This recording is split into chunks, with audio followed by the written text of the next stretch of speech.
Namaskar, my name is Gajendra Das Sharma and you are watching Englit, and in this video we are going to explain the poem Village Song by Sarojini Naidu. This poem was published in the second collection of her songs, Bird of Time. The poem is one of the most famous poems of Sarojini Naidu. Title की बात करते हैं तो Village Song. Title की अगर बात करते हो तो Village Song, Village Song मतलब lyric refers to the personal expression of personal desires, personal longings, personal emotions, emotional inklings. अब किसकी इमोशनल इंक्लिंग्स हैं, किसकी इमोशनल डिज़ायर्स हैं, किसकी एस्पिरेशन है. So the desire and aspirations are of a village girl who has two folds of societies before her. एक तरफ तो वो societal pressure, normative family line और जो एक्सपेक्टेशंस सोसाइटी की, और एक तरफ उसकी personal desires, personal aspirations, what she really wants to do in her life rather than being a puppet by the society or by the normative society. तो वो songs is an expression of her desires to go in the lap of Mother Nature, forgetting the societal pressure, expectations and worldly possessions, worldly allurements. जितने भी worldly possessions और worldly allurements हैं उनको छोड़ करके वो क्या चाह रही है कि that she should feel free. She should feel free and liberated as the natural beings are themselves. जिस तरह से नेचर में जो नेचुरल बीइंग्स हैं उनके ऊपर कोई सोसाइटी का किसी तरह का प्रेशर, किसी तरह की एक्सपेक्टेशंस नहीं रहती. whatever they want to do, they do according to their own choices. Village girl को भी यही लग रहा है कि before she is captured, before she is confined, before her life is confined to the household, she wants to live her life. तो वो जो एक्सप्रेशन है उसकी, उस लाइफ को जीने की एक तमन्ना है, वो एक सॉन्ग आप समझ लीजिए. थीम्स की बात करते हैं. So societal expectation versus personal aspiration, ये इंपॉर्टेंट थीम है इस पोम की.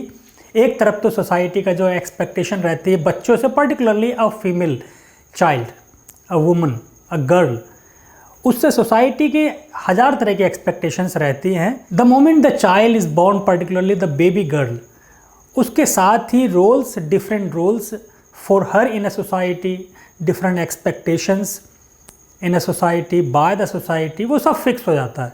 और जैसे जैसे वो बच्ची बड़ी होती जाती है वैसे ही पेरेंट्स का, फैमिली का, सोसाइटी का वो प्रेशर उस पर एक्सर्ट होना शुरू हो जाता है और ultimately she has to succumb to the pressure created by all this nexus, social Nexus.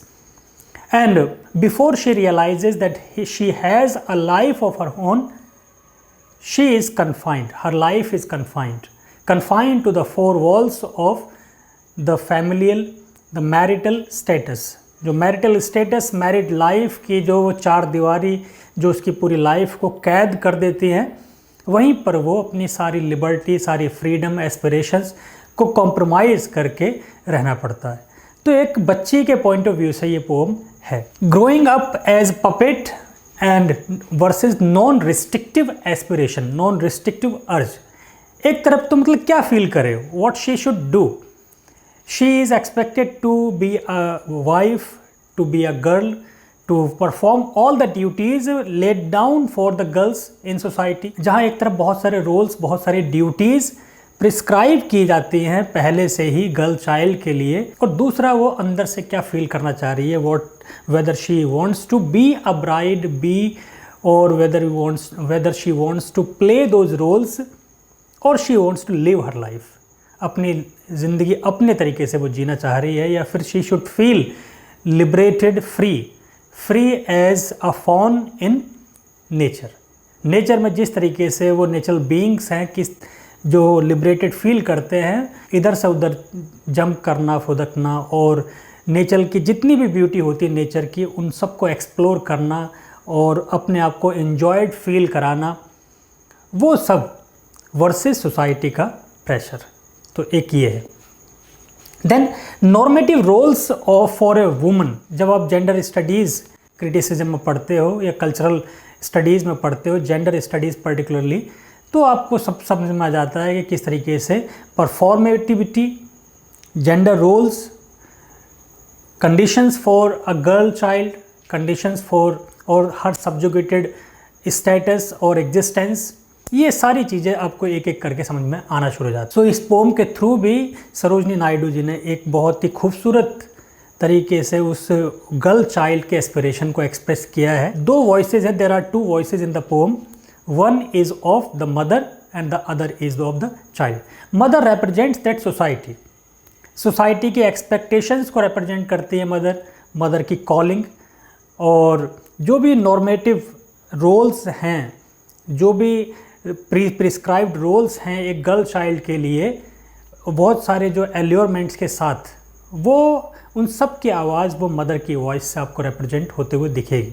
वहीं दूसरी तरफ जो गर्ल चाइल्ड या वो जो वुमन है, यंग वुमन, उसकी एस्पिरेशन का एक्सप्रेशन दूसरी वॉइस के फॉर्म में मिलेगा। So let's start this poem. Mother tries to stop her girl. Honey child, honey means beloved, my sweet heart, my sweet child, where are you going? Whither, whither means to which direction, where are you going? she senses, mother senses, mother को realise हो जाता है कि ये बच्ची जो है जितने भी सोसाइटी के पहले से दिए हुए रोल्स हैं या फिर वर्ल्डली टेम्पटेशंस हैं, वर्ल्डली पजेशंस हैं, उनसे अट्रैक्टेड फील नहीं कर पा रही है। She is not feeling attracted towards those worldly possessions और वर्ल्डली एल्योरमेंट्स, जो भी दुनिया भर के ज्वेलरी से लेकर के और ब्राइडल ड्रेस और ब्राइडल एक स्टेटस और मैरिटल लाइफ और having all the happiness that are associated with the married life और इन ए सोसाइटी, उन सब के जो एल्योरमेंट्स हैं उससे अपने आप को अट्रैक्टेड फील नहीं कर पा रही है। जब इसकी माँ को ये दिखा तो वो उससे एक अर्ज करना चाह रही है कि where are you going? It is not literally going, मतलब जब उसको लगा कि यार means what is your aspiration? As expected, a girl child should be expected to feel attracted towards the allurements of marital life. एक marital status, एक जो social standing होती है वो एक expect करके चली जाती है। और दूसरी तरफ ये young woman who is least concerned about the worldly possessions and marital bliss or marital happiness or all such kind of things that are associated with marriage, उससे कोई मतलब नहीं। Rather she wants to explore the beauties of the world. तो पहला जो question है वो क्या है कि कहाँ जा रहे हो? ये रिप्रेजेंट करता है worldly possessions, worldly allurements. Would you cast your jewels all to the breezes blowing? कि बाहर क्या रखा है? What is there in nature? Feeling the coldness of gust or listening to the voice of the stream, इन सब में क्या रखा है? What is there in this? Your real happiness lies in being a mother. Your real happiness lies in being a wife, playing certain roles. असली चीज़ तो वो है। तो वो माँ भी, क्योंकि उसने before she herself realized what her real aspirations were, she compromised with her role as a wife, as a daughter, as a sister, as the responsible being in a family. तो वही चीज़ फिर वो अपनी बेटी से एक्सपेक्ट करती है, और रादर सोसाइटी एक्सपेक्ट करती है कि माँ अपने उस बच्ची को ये सारी चीज़ें सिखाए। ग्रूम, एक ग्रूमिंग प्रोसेस है जो कि उसकी माँ के थ्रू सोसाइटी ने ये एक्सपेक्ट, सोसाइटी उसके माँ के थ्रू ये इनग्रेन करना चाह रही है उस बच्ची में। सो ये मतलब she is trying to give the allurements of jewellery. क्या भाई तेरे लिए तो मतलब बहुत सारी ज्वेलरी बनाई है, you will have to become a wife, you will have to marry, and in the marriage you will be given so many gifts. वो ज्वेलरी किसके लिए? अरे वो हवा, पानी, पहाड़, पत्ते, झाड़, झंकाड़, ये सब। अरे नहीं, what, nothing is there in the outside nature. Ultimately we are social being and we are bound to remain as a social being, and for that we need to perform certain duties. Would you leave the mother who on a golden grain has fed you? मतलब would you leave me for the sake of nature? I represent the society. Would you leave the society just for the sake of nature? William Wordsworth बन जाओगी? William Wordsworth भी अपने परिवार को लेकर चलते थे। So would you forsake, would you leave me leave me who has fed you, तुझे इतना बड़ा किया है पाल करके, और मतलब for just for the beauty's exploration you would leave me, this is not done.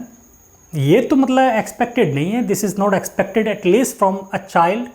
सो वो एक मदर की अर्ज ना हो करके सिंपली वो सोसाइटी का प्रेशर, सोसाइटी का जो एक्सपेक्टेशंस भी है, mother represent societies expectations from a girl child. With the passage of time she grows, जैसे जैसे वो बड़ी होती जाए वैसे ही सोसाइटी की 50 तरह की एक्सपेक्टेशंस उससे लगना शुरू हो जाते हैं। तो मतलब मुझे छोड़ के जाएगी जिसने तुझे पाला है, बड़ा किया है। Would you grieve the lover, ये सपोज्ड लवर, जो सपोज्ड लवर है, मतलब जो ग्रूम है, जो वुड बी हस्बैंड है, कि उसको छोड़ करके मतलब your would be husband is somewhere pining for you, वो तेरे लिए मतलब सपने देख रहा होगा और ये समझ रहा होगा कि he would meet a princess like you, you would dishearten him, you would hurt his feelings. अरे तो ये तो कोई बात नहीं। Who is riding forth to wed you, who is riding forth मतलब who is dreaming of marrying you, तो उसको छोड़ करके चली जाएगी।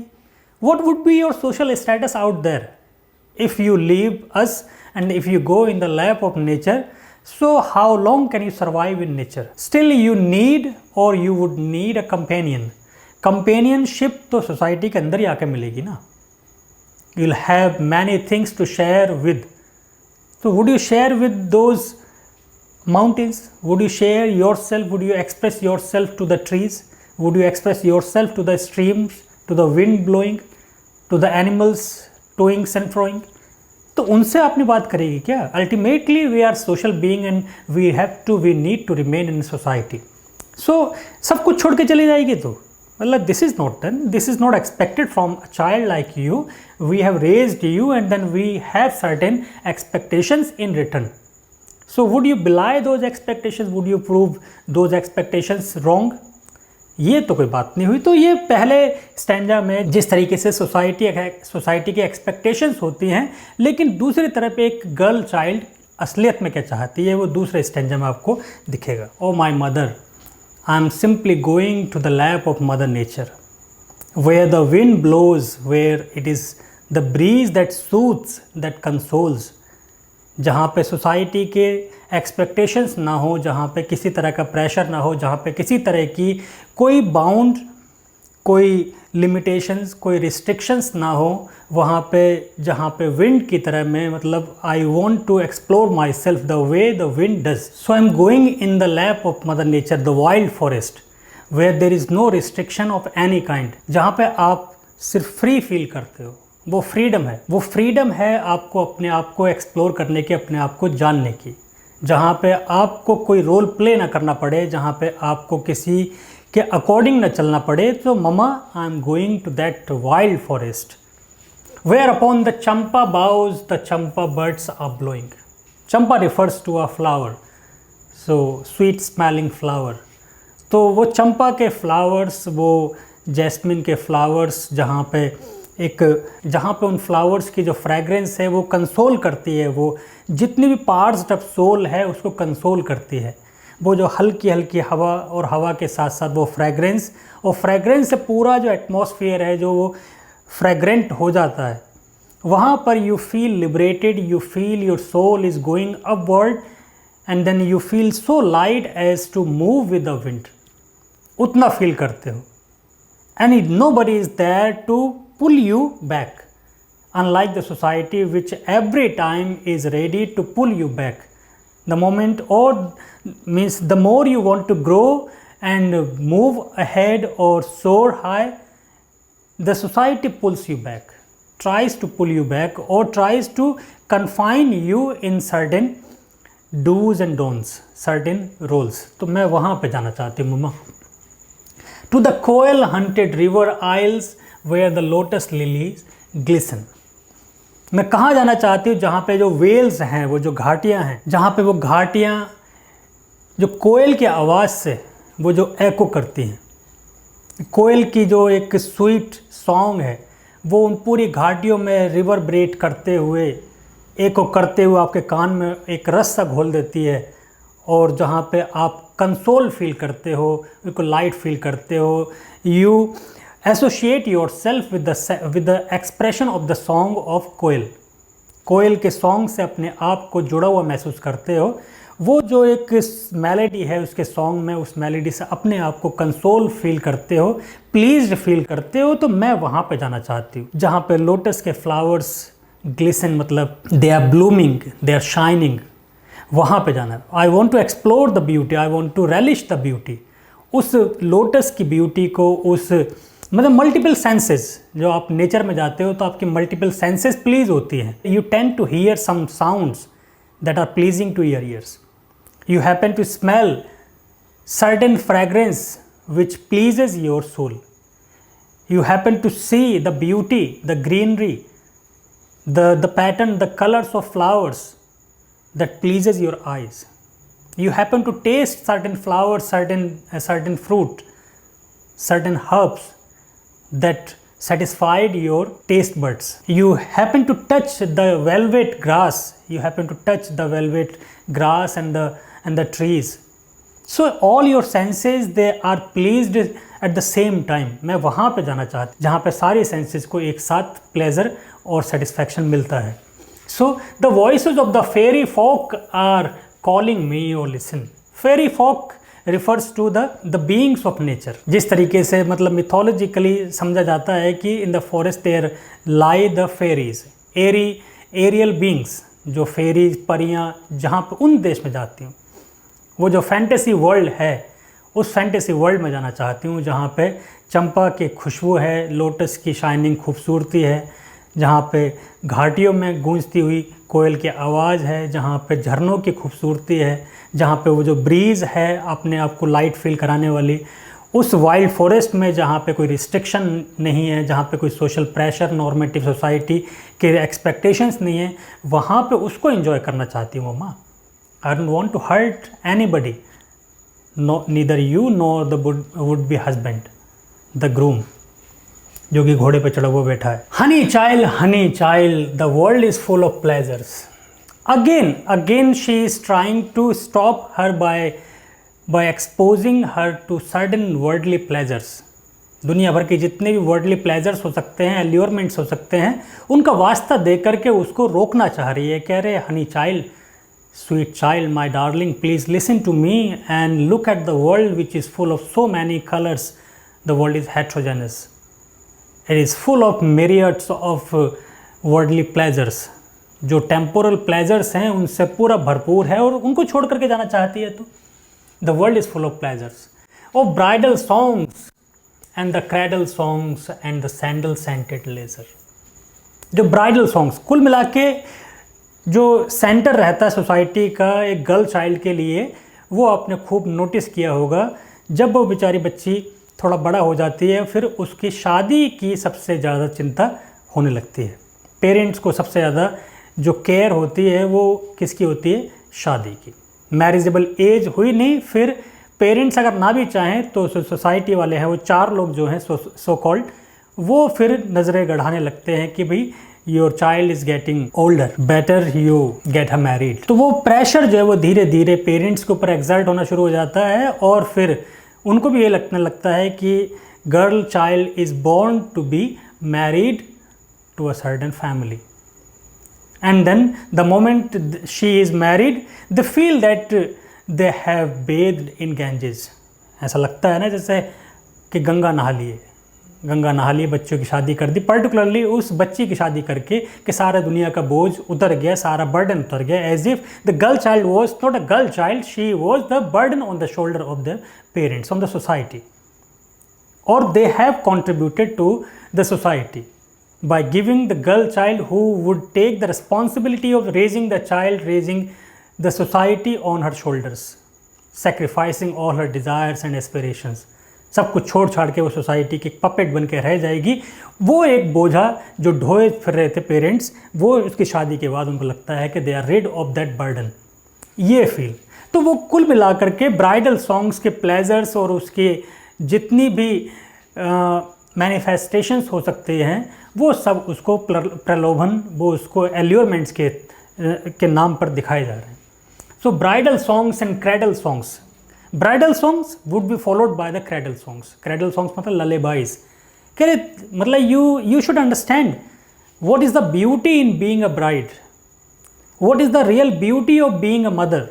When you become a mother and then you sing the lullaby to your babies and then make them sleep. You would be loved by your children and then you would be loved by the society as a mother.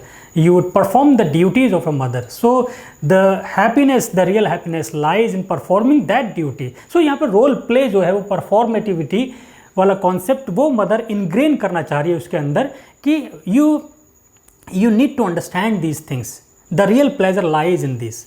So the bridal song followed by the cradle songs and the sandal scented leisure. और एक time फिर ऐसा आता है कि then you would be rid of all your responsibilities, you would feel leisure, completely relaxed.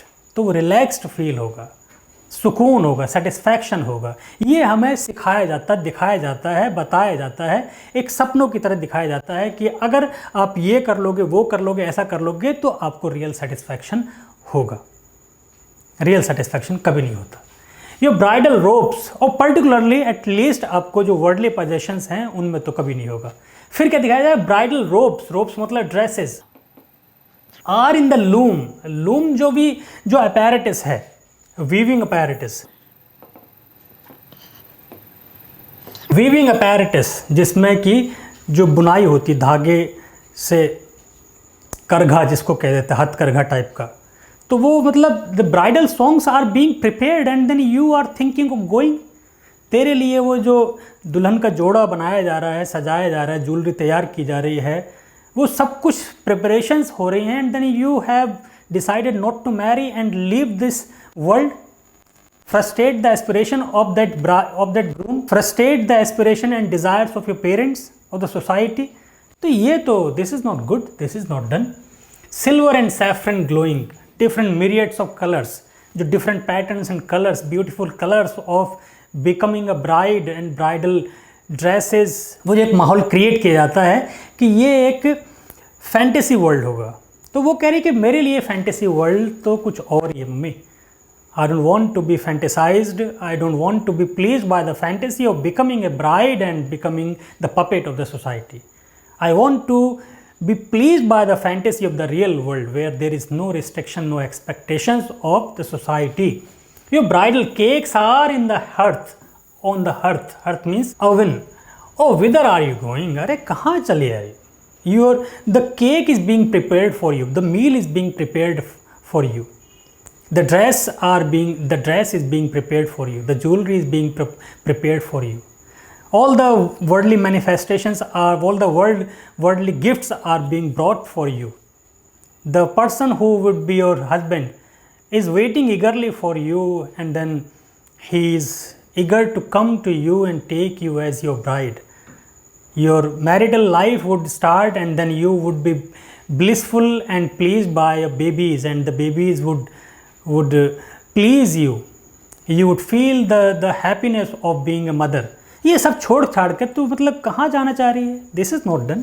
You should feel the responsibility that a woman is endowed with. The moment she is born, she is endowed with myriads, means many responsibilities. तो उन responsibilities से भाग करके कहाँ जा रही है? Our existence lies in performing those duties. हमारी तो एग्जिस्टेंस ही उन ड्यूटीज़ को परफॉर्म करने के लिए बना हुआ है.